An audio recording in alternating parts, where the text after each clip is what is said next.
الحمد لله رب العالمين، والصلاة والسلام على سيد المرسلين وعلى آله وأصحابه أجمعين، أما بعد.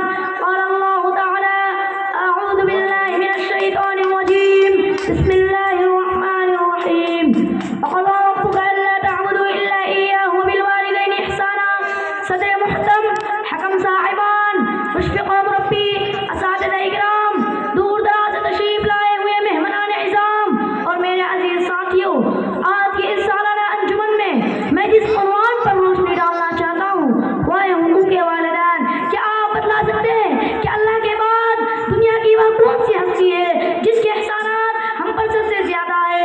جی ہاں، وہ ہمارے والدین ہیں جن کے ہمارے اوپر اس قدر احسانات ہے کہ ہم کبھی بھی ان کے احسانات کا بدلہ نہیں چکا سکتے. اسی لیے قرآن مجید میں بہت سارے مقامات پر اللہ تعالیٰ نے اپنی عبادت کے ساتھ والدین کے ساتھ حسن سلوک کی تاکید کی ہے. 15ویں پارے میں سورہ بنی اسرائیل میں اللہ تعالیٰ فرماتا ہے: وَقَضَىٰ رَبُّكَ أَلَّا تَعْبُدُوا إِلَّا إِيَّاهُ وَبِالْوَالِدَيْنِ إِحْسَانًا. تمہاری رب نے یہ فیصلہ کر دیا کہ صرف اسی کی عبادت کرو اور والدین کے ساتھ حسن سلوک کرو. پھر اللہ تعالیٰ نے والدین کے حقوق کی مزید وضاحت کرتے ہوئے فرمایا: إِمَّا يَبْلُغَنَّ عِندَكَ الْكِبَرَ أَحَدُهُمَا أَوْ كِلَاهُمَا فَلَا تَقُل لَّهُمَا أُفٍّ وَلَا تَنْهَرْهُمَا وَقُل لَّهُمَا قَوْلًا كَرِيمًا. اگر والدین میں سے کوئی ایک یا دونوں بڑھاپے کو پہنچ جائے تو ان کو اف تک نہ کہو، ان سے نرمی کے ساتھ بات کرو، اس کے لیے شفقت و رحمت کے بازو پھیلا دو اور یہ دعا کرتے رہو کہ اے میرے رب، جیسے ان دونوں نے مجھے بچپن میں پالا پوسا تو بھی ان پر رحم فرما. میرے بھائیوں، والدین کا مقام و مرتبہ ہمارے شریعت اسلامیہ میں بہت زبردست بتایا گیا ہے. ایک حدیث میں رسول اکرم صلی اللہ علیہ وسلم نے والد کی ناراضگی کو اللہ کی ناراضگی قرار دیا ہے. ایک مرتبہ اللہ کے رسول صلی اللہ علیہ وسلم سے کسی نے پوچھا کہ یا اللہ کے رسول، میرے اچھے سلوک کا سب سے زیادہ حقدار کون ہے؟ آپ صلی اللہ علیہ وسلم نے فرمایا: تمہاری ماں. اس نے پھر پوچھا: کون؟ آپ صلی اللہ علیہ وسلم نے فرمایا: تمہاری ماں. اس نے پھر سوال کیا کہ اس کے بعد کون؟